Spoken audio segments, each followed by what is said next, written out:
Ini hari pertama perasmian kemah baru A10 13.2. Jom kita saksikan.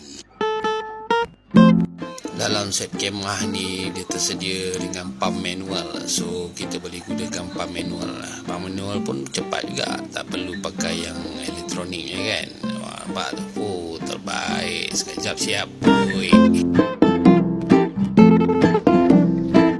Okey, beginilah keadaan di dalam kemah nasihat ini. Sangat padu kan. So siap ada sunroof tu, boleh tengok bintang-bintang di langit. Wah. Tengok muka joki tak pernah lupa kan. Okey, kemah ni boleh muat 2 queen.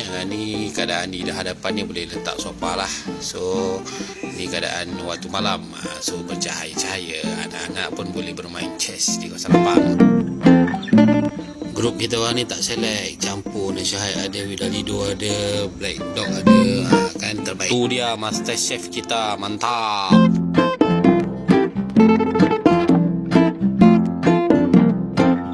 Wah, ada panggung pacak di campsite, terbaik.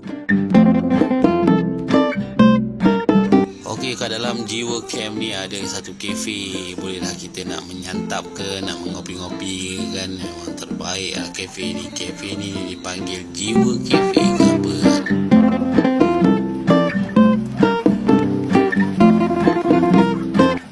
Campsite Jiwa Camp ni terdapat sungai yang mesra kanak-kanak. So tak payah risau kalau anak-anak kita lepaskan untuk diorang bermain air. Okey, berdekatan dengan kita punya campsite terdapat air terjun di Sungai Pandan yang sangat cantik. Dia punya view dia kan. Kalau tak percaya, tunggu kejap, kita boleh tengok dia punya view dia kan. Bukan nak cerita kosong, bukan nak bermengah.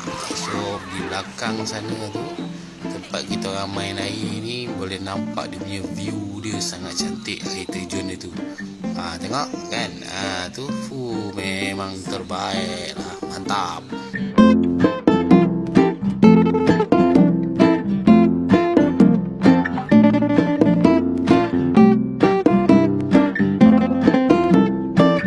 Okey, sehingga berjumpa lagi the next camping.